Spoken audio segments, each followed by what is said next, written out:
kembali di channel YouTube Abi Geza. Seperti biasa, jangan lupa di like, share, komen, dan pastinya subscribe. Thank you. Jangan lupa.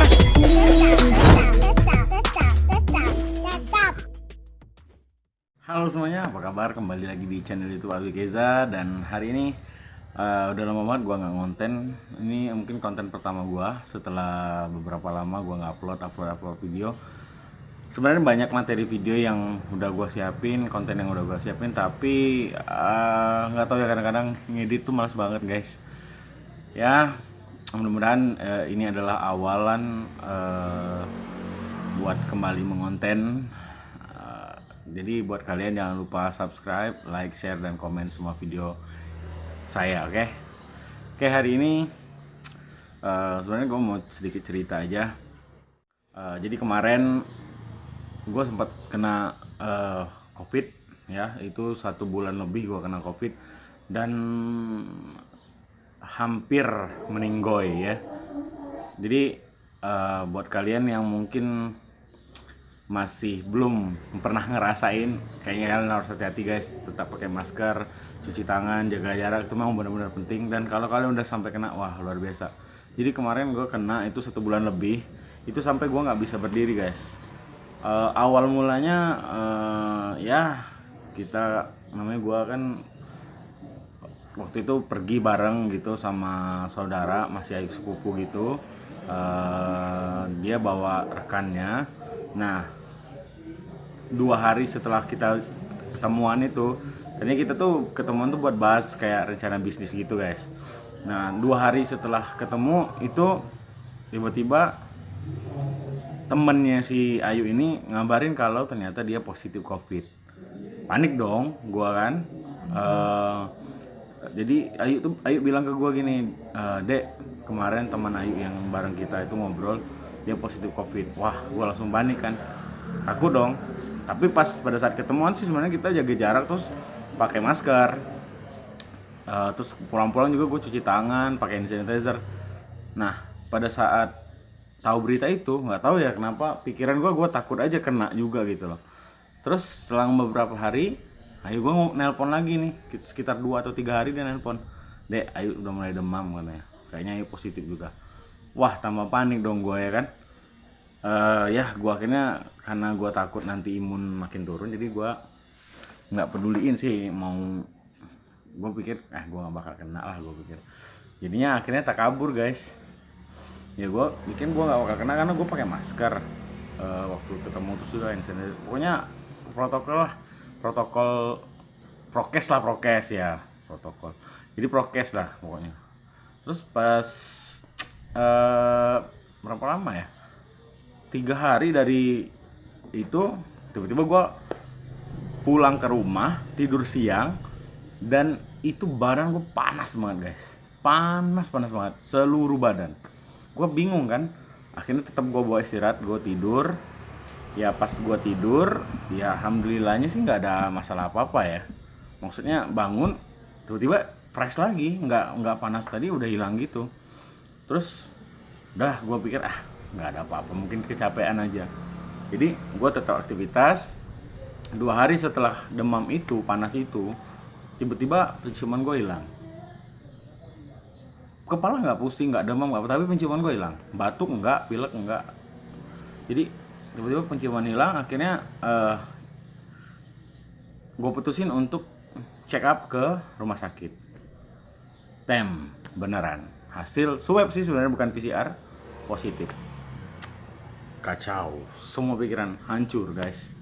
Kalian kebayang, gue masih punya anak-anak yang kecil-kecil, aduh kacau, pokoknya semuanya kacau. Akhirnya kayak mental down gitu gue, jadi tiba-tiba kepikiran. Tadinya gue udah gaya-gaya banget gitu, yakin kalau gue nggak kenapa-napa. Ternyata udah oke lah, gue bilang gue ini bisa gue laluin lah. Akhirnya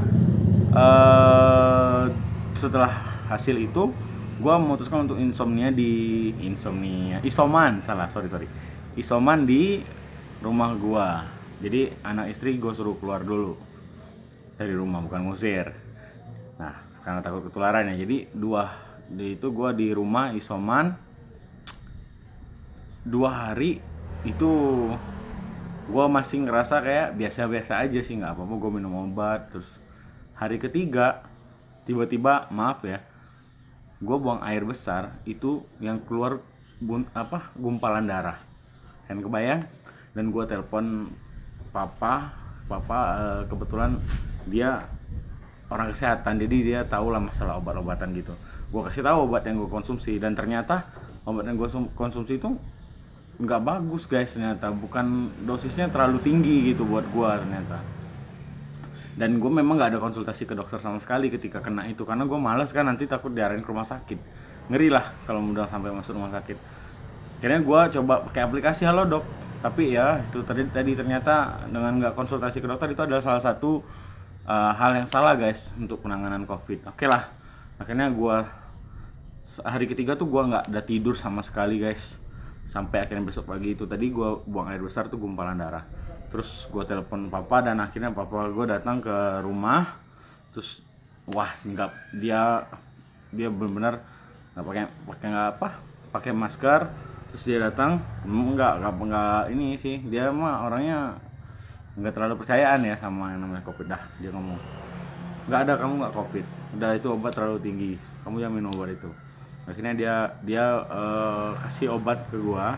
Kebetulan kan si papa aku tuh ngerti obat gitu, jadi ya akhirnya dikasih obat yang memang menurut dia ini yang pas buat gua, karena dari kecil kan dia dokter gua gitu. Jadi pas udah minum obatnya gua agak mendingan sih. Terus dia putusin buat gua nggak isoman lagi sendirian, karena dia takut nanti terjadi apa-apa, nggak ada orang di sini. Akhirnya ya yang ditemu-temuin tinggal nama doang gua kan. Jadi akhirnya gue diputuskan untuk tinggal di rumah orang tua gue. Jadi gue kesana, kebetulan guys, ibu gue tuh masih dalam kondisi yang kayaknya dia sama kayak gue juga kena juga. Jadi sebenarnya kita tuh kena satu keluarga, mungkin gue yang bawa, nggak tahu juga ya apa gue kena dari mereka atau mereka kena dari gue. Jadi ibu gue, adik gue yang nomor 2 tuh kena, tapi adik gue nomor 3 sama suami adik gue yang nomor 2 tuh nggak kena sama sekali. Jadi akhirnya gue tinggal di sana berapa hari ya, 3-4 hari ke-7 kayaknya, hari ke-5, hari ke-6 itu gue udah halusinasi guys. Jadi nggak tahu, gue ngerasain nggak sesak sih sebenarnya, tapi kata orang gue tuh sesak banget, napas gue tuh udah yang ngap-ngapan gitu. Nah hari ke 5, 6, 7 tuh gue berjuang banget guys. Maksudnya gue kayak halusinasi, kayak gue nggak sadar apa-apa deh pada 5, 6, 7 itu. Nggak kerasa apa yang terjadi dalam diri gue tuh, nggak tahu gitu loh. Akhirnya gue putusin, bukan gue putusin, akhirnya istri gue ngasih semangat, nyokap lagi, mama aku ngasih semangat, papaku juga udah panik kan, katanya aku tuh udah halusinasi banget. Jadi sempat mereka rekam berapa detik gitu, rekamannya nanti aku munculin. Aku tuh udah kayak antara hidup dan mati tuh udah dekat banget guys. Jadi di situ guys aku benar-benar kena drop banget ya. Bayangkan kalian, aku kencing aja udah pakai kateter gitu, pakai pispot, jadi ada alat bantu gitu. Nah aku harus nggak bisa berdiri nggak bisa, cuman bisa paling makan minum itu bisa, berdiri tuh udah nggak bisa. Jadi aku pure di kasur, dan itu nggak bisa baring guys, karena kondisi badan waktu itu, berat badanku masih 120, bayangin 120. Dan iya stuck gitu, udah harus duduk. Kalau aku baring itu napas langsung sesak, apalagi mau tengkurap ya buat ningkatin oksigen dalam tubuh kan. Nah itu nggak bisa. Udah akhirnya aku cuma bisa gitu aja. Itu udah pakai pampers, aku bayangin kalian udah pakai pampers dewasa, aduh kacau lah pokoknya. Itu sakit yang paling parah. Pertama kali aku check up ke dokter, dokternya panik, bayangin. Jadi aku check up di sana. Pas check up, saturasi aku hanya 61 guys. Dokternya langsung bilang, ya Allah ini tuh harusnya ke rumah sakit gitu, apa dibawa sini, ini lu harusnya ke rumah sakit gitu. Dokternya kebetulan namanya dokter Jenny, dokter yang baik banget, dan dia benar-benar bantu aku bisa sembuh juga guys. Jadi panik dokternya. Aku di tempat dokter itu kan ada seperti tangga gitu guys kalau mau konsultasi, dan aku nggak bisa turun ke situ karena pada saat aku itu sebelum aku ini ya terbaring, benar-benar terbaring ya.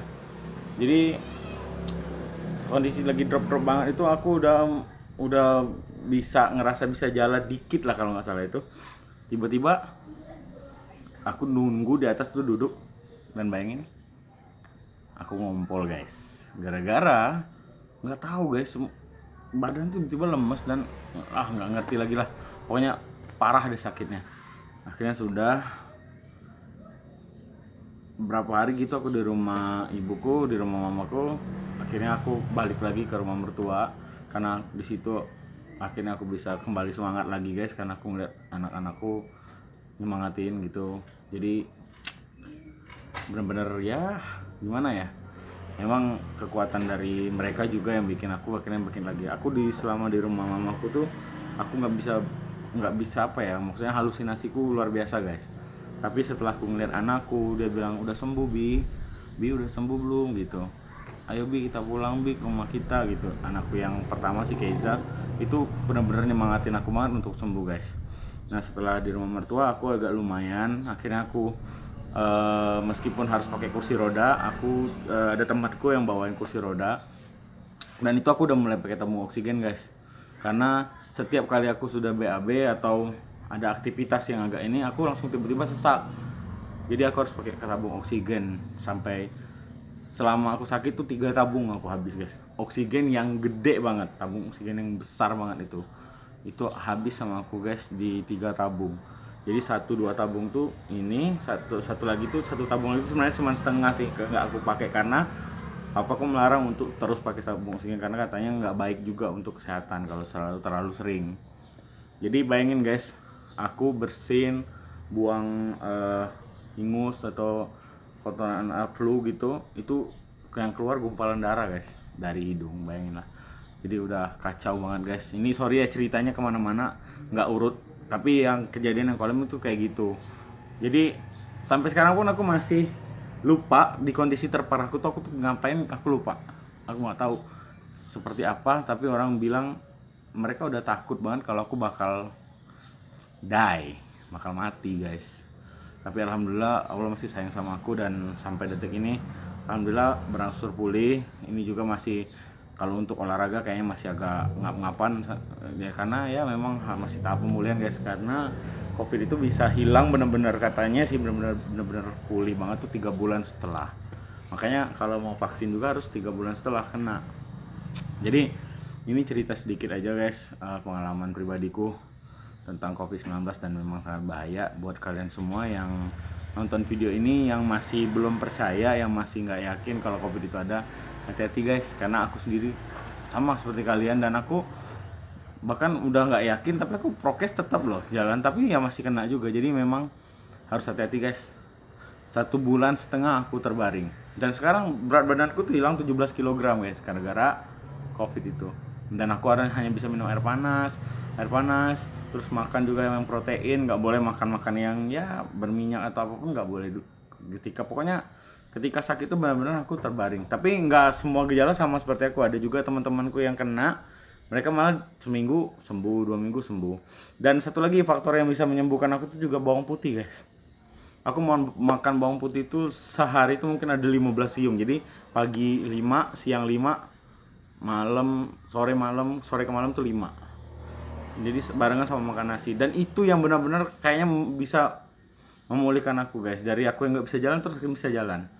Bayangin ya, jalanku tuh kayak anak-anak balita yang baru belajar jalan, jadi pegang tembok, pegang besi, aduh kacau guys. Pokoknya nggak nyangka aja akhirnya aku bisa ngelaluin itu, dan memang alhamdulillahnya Allah masih sayang sama aku, masih diizinkan buat bertanggung jawab sama anak-anakku. Jadi terima kasih juga buat teman-teman yang mungkin udah doain, yang aku nggak tahu siapa aja teman-teman yang doain aku untuk sembuh. Keluarga juga, terutama mama, istriku, papa juga, mertuaku, pokoknya semua keluarga aku, thank you banget. Kalian udah mau support, mau ya mungkin aku nyusahin kalian ya pada saat itu. Terima kasih banget. Dan aku nggak nyangka juga ya pas tiba-tiba keluar juga video Deddy Corbuzier terus Chandra Leo itu, mereka sampai kena badai sitokin gitu, dan untungnya aku nggak kena guys. Alhamdulillah banget, dan itu kayaknya lebih ngeri banget ya guys. Jadi buat kalian ini saran, tetap patuhi prokes, jaga kesehatan, pokoknya banyak-banyakin lah imun tubuh lah, olahraga, berjemur, makan juga hati-hati guys. Intinya kalau udah kena itu aduh parah banget guys. Oke, itu aja. Next gue bakal upload video-video yang udah tertunda uploadingnya, gue bakal editin dan bakal bikin konten-konten lagi. Oke guys, support terus channel YouTube ini, channel yang jarang upload ini, yang masih acak-acakan nggak tahu mau kemana arahnya. Kalau kalian mau tanya seputar gimana pengalamanku mungkin lebih lanjut, atau kalian mungkin lagi ngalamin apa aja tips buat biar bisa cepat sembuh, kalian komen aja, nanti kita BDM. Ada Instagramku Abikeza, tolong di follow. Terima kasih guys sudah nonton video ini. Sampai jumpa dan tetap patuhi protokol kesehatan dan pastinya jaga kesehatan. Bye bye.